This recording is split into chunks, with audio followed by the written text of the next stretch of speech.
Tonight on First at 9, this Thursday the 24th of October 2024.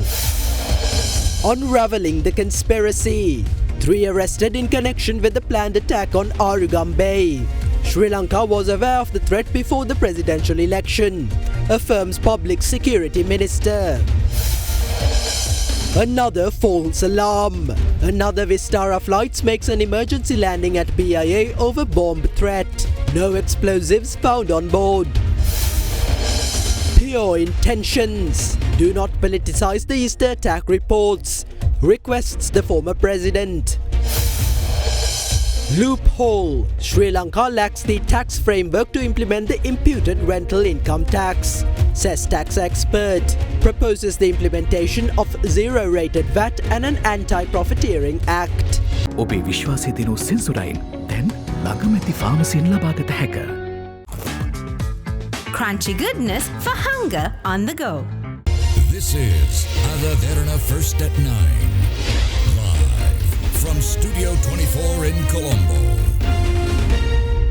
Good evening and welcome to tonight's edition of Derana First at 9. I'm Tarindu Mahendra, joining you live with the latest in Sri Lanka and from around the world.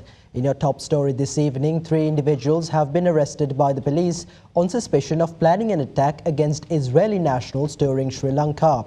During a meeting today, Minister of Public Security Vijitha Herath revealed that intelligence regarding possible planned attacks was in the possession of the Sri Lankan authorities prior to the presidential election.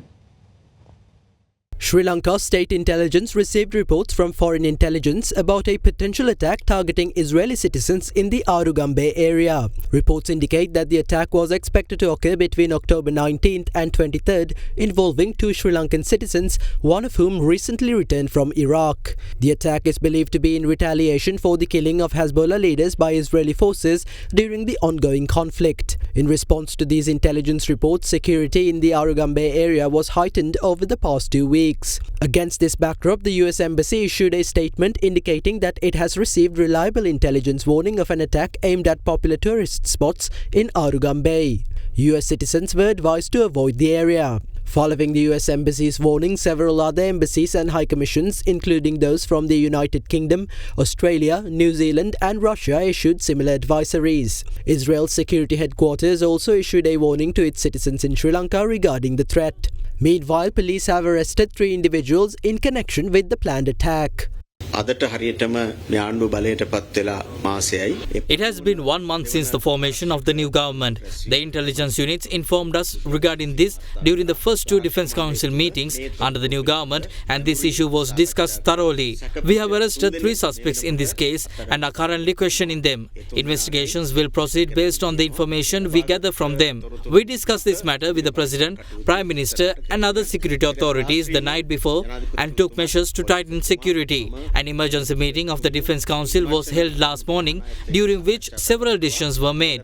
This month marks 1 year since the onset of the conflicts in the Middle East, and it is also the month in which Israelis observe their religious rights. Therefore, intelligence suggests that there may be disruptions at places with large gatherings. There has been no information indicating that there will be attacks targeting local citizens. We did not inform the general public earlier because this information needed to be confirmed first. There was no necessary to disclose it until we verify the intelligence, and necessary security measures have already been implemented. I urge politicians not to exploit this situation for political gain. අනවශ්‍ය බියවැද්දීම් දේශපාලන වාසි ලබා ගැනීම කරන්න උත්සාහ කරන්න එපා. සමහර දේශපාලඥයන්ට අපි ඒක අවධාරණය කරනවා.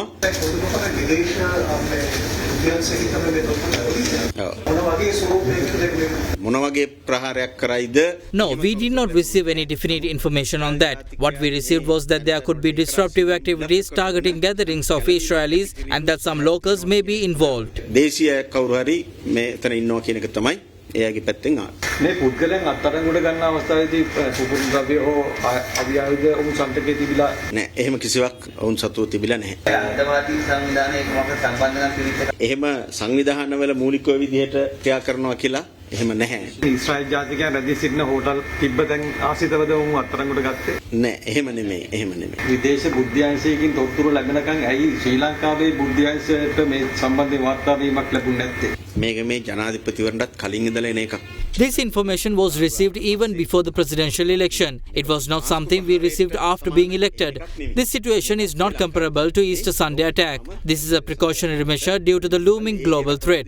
We will normalize the situation in the coming days and expect to lift the advisories issued by the US Embassy and other envoys. They are satisfied with the precautions we have taken. They also trust that it is safe to send their citizens as tourists to our country. There is no issue with tourists coming to Sri Lanka as well. We even saw an increase in Israeli visitors the day before. We have implemented measures to manage the situation. මේ තත්ත්වය දැනටමත් අපි පාලනය කරලා අවශ්‍ය පියවර උපරිමයෙන් අරගෙන තියෙනවා. Horizon Campus 2024 Intake 2. Register now. පිරිපුන් ජීවිතයකට ඔබ සමගින් පෙරට Union Assurance. Welcome to Cinnamon Life, South Asia's biggest entertainment hub, where awe awaits. කාගෙත් ප්‍රියතම මෙලිබන් බිස්කට් දැන් 30ක් සීනි අඩුවෙන්. රස දන්න කාටත් Sadaharita Plantations Limited, celebrating 22 years of your trust. Meanwhile, another flight of India's Vistara airline made an emergency landing at the Bandaranaike International Airport today over an alleged bomb threat which prompted airport officials to declare an emergency. However, following search operations, no explosives were discovered on board the aircraft and subsequently the state of emergency at the airport was called off. Another non-specific call on a bomb threat had been reported on a flight of Indian airline Vistara, which was scheduled to arrive at Bandaranaike International Airport at 3:15 p.m. this afternoon. The airport's management declared a full emergency in response to the reported bomb scare. With precautionary and preventive measures in place, the flight, which was carrying 107 passengers and 8 crew from Mumbai to Colombo, landed safely at the airport at 2:55 in the afternoon. Afterwards, all passengers were promptly evacuated from the aircraft to the passenger terminal building. However, no explosive materials were discovered on board the aircraft. Meanwhile, Indian media reported that more than 70 flights of several Indian airlines received fresh bomb threats today. It was reported that around 20 flights each from Air India, Vistara and Indigo, as well as 14 flights from Akash Air received bomb threats. Around 250 flights operated by Indian carriers have been targeted with such threats within 11 days. Former President Ranil Wickremesinghe requests all parties not to politicize the recently released reports on the Easter Sunday terror attacks. Releasing a statement to address the accusations that the reports were commissioned to seek political revenge against Ravi Senaviratne and Shania Besekara, the former president asserted that all such claims are baseless. Former President Wickremesinghe affirmed that his ultimate goal in commissioning the reports was to appoint a parliamentary select committee to investigate the collapse of intelligence services during the Easter Sunday attack and institute a complete reorganization of the state intelligence agencies. Releasing a statement, former President Ranil Wickremesinghe said he appointed 2 3-member committees to investigate the allegations made in the Channel 4 documentary regarding the 2019 Easter Sunday terror attacks, emphasizing that he was not personally acquainted with any member of either committee. The former president refuted allegations that the reports were commissioned to seek political revenge against the Secretary to the Minister of Public Security, Ravi Senaviratne, and the Director of the Criminal Intelligence Analysis Bureau, SSP Shania Besekara. As evidence for this claim, former President Wickremesinghe cited the fact that the reports recommend legal action against a number of other officials, including the former Inspector General of Police, Pujitha Jayasundara, and Senior Deputy Inspector General of Police, Nilantha Jayawardena, not only the 2 officials in question. The former president asserted that his intention in commissioning the reports was to appoint a parliamentary select committee to investigate the collapse of the intelligence services during the Easter Sunday attacks, which would submit its report to a 3-member committee of senior officers and experts who would then propose a complete reorganization of the intelligence agencies. The former president said although he received the reports during the last presidential election, he did not make them public due to his reluctance to connect the Easter Sunday attack to politics. He went on to say that all statements made by the cardinal regarding himself are baseless, adding that it is the bishops' conference that should make an official statement regarding the reports, not the cardinal. Concluding the statement, former President Wickremesinghe requested all parties not to politicize the Easter report. Fast track your career from O-levels with eSoft. කාගෙත් ප්‍රියතම Maliban biscuit දැන් 30ක් සීනි අඩුවෙන්. රස දන්න කාටත් දරුවන් ගැන ඒ තරම්ම හිතන නිසයි ලංකාවේ අම්මලා විශ්වාසයෙන් මෙලිබන් කිරිම දෙන්නේ. After O-levels, start your Australian university degree in just 8 months with ACBT's Foundation Program. Enrollments close on 21st October. Call 071 115 1234 for Colombo or 077 011 3223 for Kandy. Sri Lankan tax consultant Suresh Perera says Sri Lanka lacks a proper tax framework to implement the proposed imputed rental income tax, which was introduced by the former government to replace the property tax. Joining our current affairs program at Hyde Park within the Muwatta, Perera noted that this proposed tax has been successfully implemented in several European countries where it is levied on the income generated from rental properties. However, he emphasized that the proposed tax in Sri Lanka requires payment even in the absence of any rental income. Now the discussion is whether imputed rental tax will be abolished or not. What does this mean? Will it be abolished or will it not? It is very unfortunate that the Sri Lankan economy has come to a state where we are compelled to tax imaginary income of normal people. A category basically created a mess of the Sri Lankan economy, and then innocent people are called upon to pay taxes on their actual income? No, on their imaginary income. So how that imputed rental income tax has been designed is, I think they have borrowed this from a couple of European countries like Switzerland, Netherlands. So they have this concept. Imagine you own a house. If this house is given on rent, this is the income that I will get on that. And on that value, a tax to be paid. That is called the imputed rental income tax. And also, according to that proposal, if there's nobody's occupying the house, then on that also the same tax to come. So that's the base that was introduced by the IMF. So in Switzerland and Netherlands, etc., why they introduced this system is to create parity between the renters and the house owners. If you own a house, you get two tax deductions. You are entitled to get the tax deduction for maintenance costs. Sri Lanka, we don't have that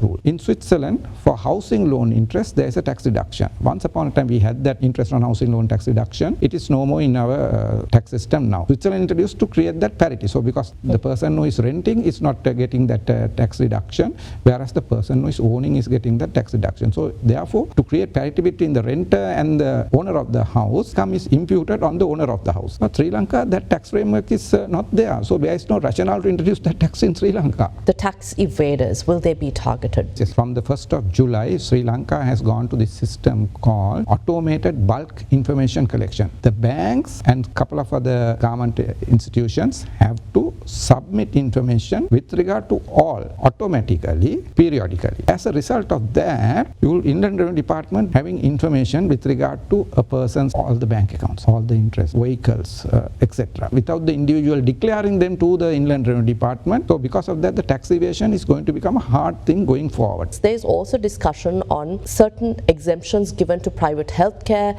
to education. My suggestion is let's convert the exemption to zero rated status in relation to education. Then what happens is they can claim input VAT. In other words, the VAT that they are paying to the suppliers, they can get a deduction. Now, since they have that advantage, they are in a position to reduce the fees charged for the educational services. The human behavior is such, nobody is going to pass that benefit to the consumers, let's say the students, unless there is a cane, unless there is a rule. So what the government should do in this scenario is introduce the concept of anti-profiteering clause into our VAT Act with a proper mechanism to enforce that also.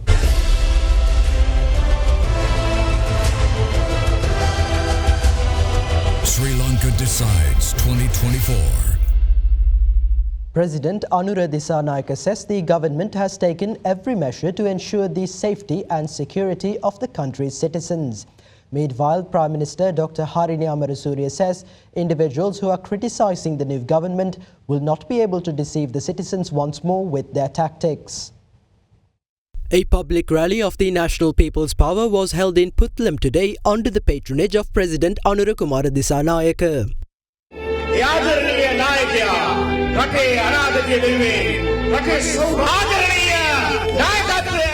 අපි දන්නවා මේ වෙනකොට ලෝකේ යම් යුද ගැටුමක් නිර්මාණය වෙලා තිබෙනවා. ඒ යුද ගැටුමේ සුළඟ We know that there is an ongoing conflict in the world. This conflict's influence has been felt by some countries. Some of its risks have also arrived in Sri Lanka as well. 2 weeks ago, it was reported that part of the international war can occur in Sri Lanka. We promptly took measures to assure the safety of the relevant locations. We didn't hold press conferences after receiving details from the state intelligence. We did our part according to the intelligence we received. Our responsibility is ensuring the safety of the country's citizens. Not only that, we also swiftly worked on the intelligence and managed to arrest several suspects. The government's duty is to take the appropriate measures to forbid an ongoing incident that could be harmful to the citizens. But what do people usually do with this intelligence? They put them aside and create chaotic dramas in front of the public. As a government, we do not have to panic because we have ensured the safety of the country's people. There are few people who complain about how we didn't impose security at once in the required places. But we can tell you that we do not do these things by telling each other. Our government managed to take every measure to ensure the safety of every Sri Lankan.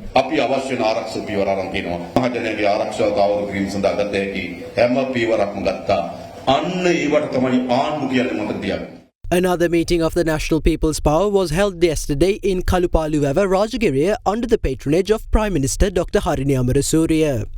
බොහෝ දෙනෙක් අපිට මොකද්ද කිව්වේ ඔය පවතින රාජ්‍ය යාන්ත්‍රණය තුල වැඩක් කරගන්න හම්බෙන්නේ ඔය රාජ්‍ය යාන්ත්‍රණය වැඩ කරන්නේ නැහැ කියලා අපිට කිව්වා. නමුත් මොකද්ද අපිට ඔප්පු වුණේ මේ පහුගිය මාසය තුල නායකත්වයේ ආදර්ශය දුන්නොත් නායකත්වයේ කැපවීම තිබ්බොත් ඒක ගලාගෙන යනවා. මේ වැඩේ අපි හරියට කරනවා. අනිත් ඒගොල්ලෝ කලබල වෙලා දැන් මේ හිටපු ගමන් එක එක දේවල් අවුරුදු ගානක් පාස්කු ප්‍රහාරයක් ගැන වචනයක් කියපු නැති මිනිස්සුන්ට හදිස්සියේ පාස්කු ප්‍රහාරය මතක් වෙනවා. හොරු රැකපු අය දැන් හිටපු ගමන් කලබල වෙලා ඇයි මේගොල්ලෝ හොරු අල්ලන්නේ නැත්තේ කියලා කියන්න පටන් ගන්නකොට අපිට තේරෙනවා මොනවද මේ කරන්නේ ඉන්නේ කියලා. ඔය බොරු වලට ආයිත් මේ රටේ මිනිස්සු අහුවෙන්නේ නැහැ. ඉතින් මම නම් යෝජනා කරන්නේ එවැනි කට්ටියට දැන්වත් මේ ජනතාව කියලා දෙන්න හදන පාඩම ඉගෙන ගන්න. වෙනස් වෙලා ඊළඟ පාර හරි උත්සාහ කළා පාර්ලිමේන්තුවට එන්න බලන්න මේ පාර නම් ඒව හරියන්නේ නැහැ.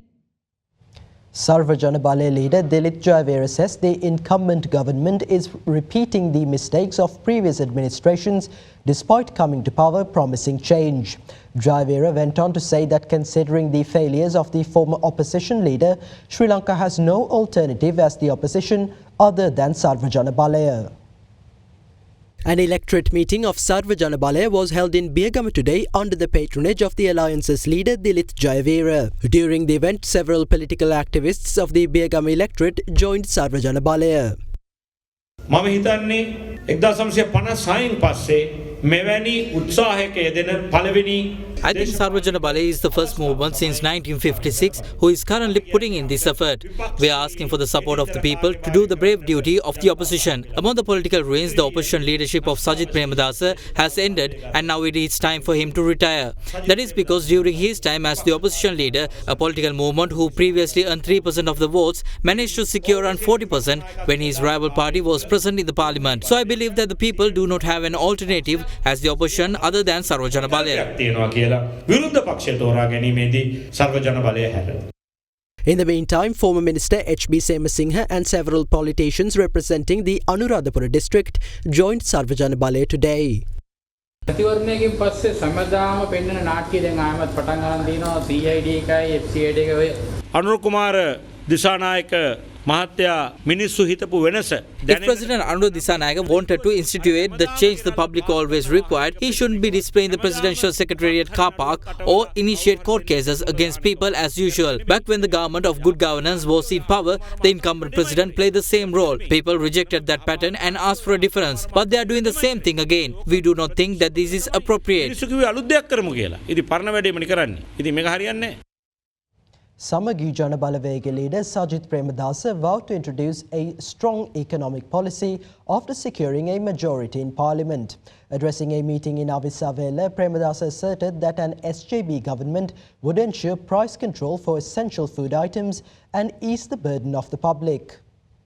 A public meeting of Samagi Janabalawega aimed at the 2024 general election was held yesterday in Avisavela under the patronage of party leader Sajith Premadasa. ඉතාමත්ම කෙටි කාලයක් තුල ආහාර පාන භාණ්ඩවල හිඟයක් නිර්මාණය වෙලා තිබෙනවා. Within a short time period, a food shortage has been created. The prices of essential food items have surged. The lives of people who are living through so many hardships are being disrupted. During the election season, certain individuals pledge to build a country where life is more bearable. How can the public live when the government increases the prices of essential food items? We will give you a clear promise that we will introduce a strong economic policy that will control food prices under the government, which we will form with a majority in parliament. ශක්තිමත් ආර්ථික ප්‍රතිපත්තියක් තිබෙන රජයක් අපි බිහි කරනවා පාර්ලිමේන්තුවේ බහුතරය ලබා.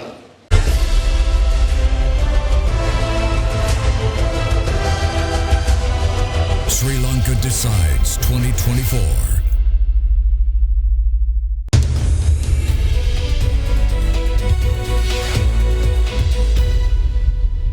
Welcome back. Sri Lanka welcomed 85,836 tourists within the first 20 days of this month.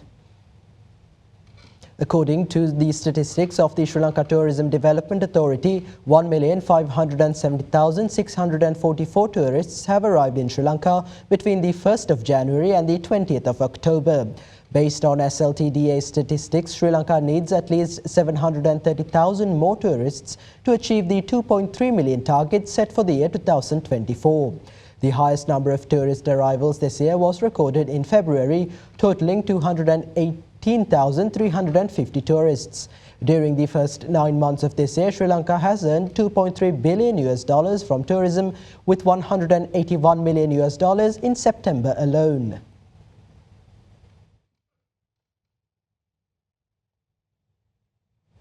AirlineRatings.com has restored Sri Lankan Airlines' safety rating to 7 out of 7 stars. The rating was downgraded to 6 stars in September following an incident aboard flight UL 607. On the 21st of September, the captain of the flight locked the co-pilot out of the cockpit, violating standard operating procedures. The national carrier promptly grounded the captain involved, pending the outcome of a full investigation. Shortly after, the captain voluntarily resigned, removing himself from future operations. Additionally, the Civil Aviation Authority of Sri Lanka launched an independent investigation, suspending the captain's license while the inquiry continued. Following the review of the investigation, AirlineRatings.com restored Sri Lankan Airlines' safety rating to the maximum 7 stars, acknowledging the airline's commitment to addressing the incident with transparency and urgency.